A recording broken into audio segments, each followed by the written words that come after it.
Pour quelle valeur de C, la parabole P et la droite D ont-ils un ou plusieurs points d'intersection?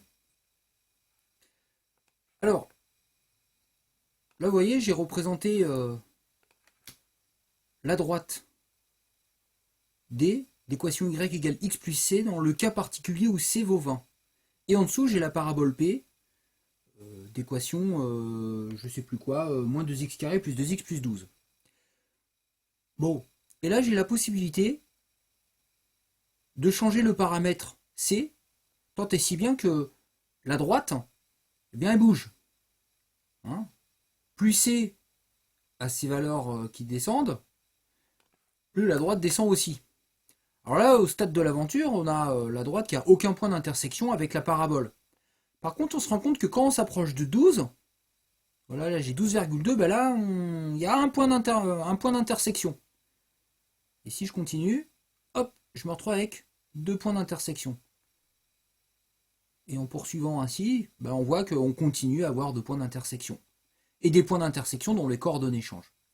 Voilà, donc l'objectif, c'est de déterminer à partir de quand on obtient un point d'intersection puis deux points d'intersection, et quelles sont les coordonnées précises de ces points d'intersection selon la valeur de C. Voilà, donc on retient que c'est dans les environs de 12 que ça commence à se jouer. Alors pour donner du relief à tout ça, on va essayer de formaliser ce raisonnement par un petit calcul. Alors, quand est-ce qu'on a un point d'intersection? On a un point d'intersection quand eh bien, l'équation 2x carré plus 2x plus 12 égale x plus c, hop, ici, lorsque cette équation, elle admet une solution, voire deux solutions. Et les solutions de cette équation correspondent alors aux abscisses des points d'intersection ou du point d'intersection s'il n'y a qu'une seule solution. Donc il s'agit pour nous de résoudre cette équation. Alors, on sait que une équation comme ça, en l'état, on ne sait pas la résoudre. En revanche, si on passe tout à gauche, on va se retrouver avec une équation du type ax carré plus bx plus c égale 0. Et ça, on sait résoudre avec la formule du delta, etc. Donc, ne nous faisons pas prier et passons le x de l'autre côté, passons le c de l'autre côté. Donc ça fait 2x carré plus, le x il se transforme en moins x, donc ça fait 2x moins x, ça fait x, plus 12 moins c égale 0.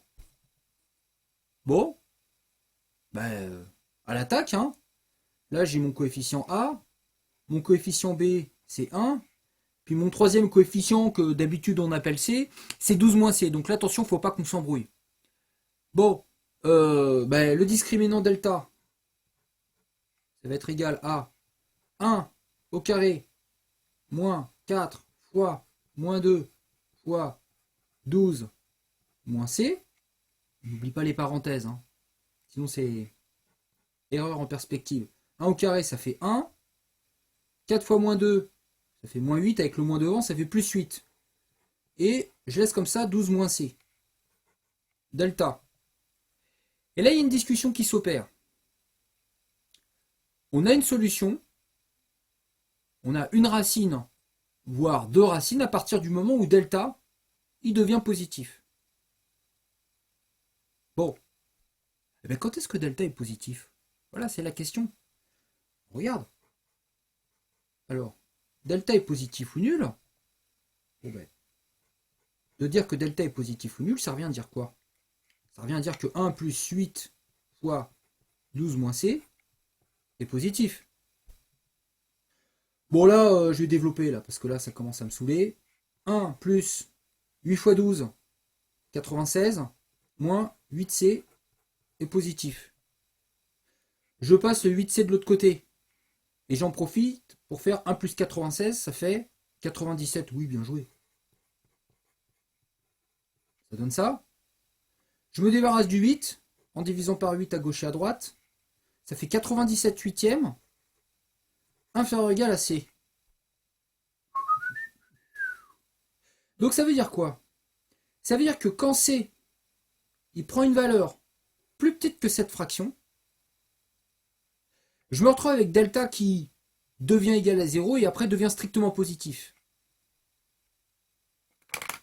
Alors, cette fraction, on va la calculer. De tête, 97 divisé par 8. Oh, j'ai la flemme. Alors, 97 divisé par 8, 12,125. 12,125. Tiens, si je reprends tout à l'heure,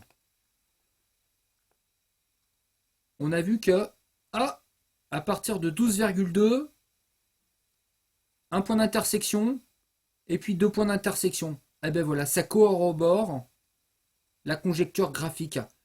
Dans les environs de 12, on commence à avoir une racine, voire deux racines. D'accord? Donc le 12 et quelques de tout à l'heure, ben, ça correspond au 12,125 de la calculette. Bon, 97 huitièmes pour être tout à fait précis. Bon, d'ailleurs 12,125 c'est aussi précis. Hein, bon. Alors, tout ça pour dire que, eh bien, K1, si on a C qui est plus grand que 97 huitièmes, qui est égal à 12,125, eh bien on est dans la situation où on est au-dessus là. Là, je suis par exemple, j'ai C qui vaut 14 et quelques. Eh bien qu'est-ce qui se passe? Eh bien il se passe que il n'y a pas de point d'intersection. Pas d'intersection. Bon bah du coup c'est très facile hein, de calculer. Ah, c'est un petit peu flou là, on a du mal à voir. Bon. C'est très facile de calculer les coordonnées quand il n'y a pas de point d'intersection. On ne calcule rien. K2, C est égal à 97 huitièmes.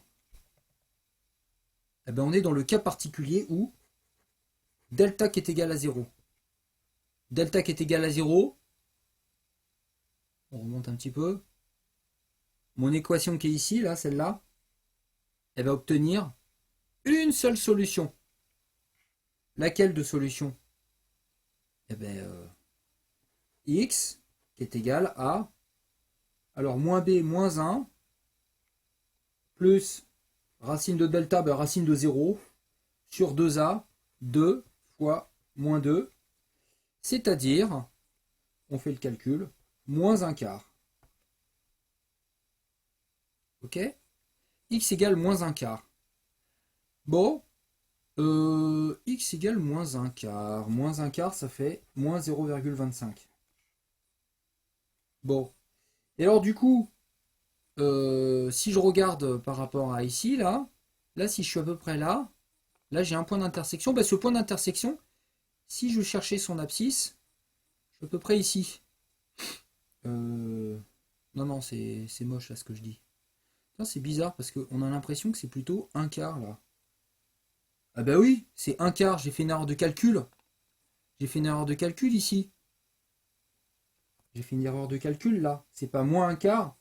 Heureusement que j'ai vérifié graphiquement. C'est plus un quart parce que moins et moins ça fait plus. Donc, si je reviens sur mon graphique, là le point d'intersection, on voit que c'est plutôt un quart. Là, par ici, là c'est dans les un quart. Bon ben si je trouvais le Y qui correspond, eh ben je fais P de, alors pardon, F de 1 quart. Alors F de 1 quart, ça fait moins 2 fois 1 quart au carré, plus 2 fois 1 quart, plus 12. Hein, bon, ben, je fais le calcul, nanana. J'ai la flemme de le faire, mais vous le faites, et on obtient quoi? On obtient le Y correspondant, donc ça va donner 0,25. Et puis le Y correspondant, ça va donner, si je ne m'abuse, 12,375. Bon, alors, on continue? Allez, on continue. Cas de figure numéro 3. Cas de figure numéro 3, j'ai C qui est strictement inférieur à 97 huitièmes. je rappelle, qui est égal à 12, 12, quoi déjà 12,125. Et là, je suis dans la situation où on a, delta qui est strictement positif. Donc dans la situation où on a deux racines de ce polynôme, et dans la situation où on a deux points d'intersection. Donc si on a C qui est plus petit que ça, deux points d'intersection,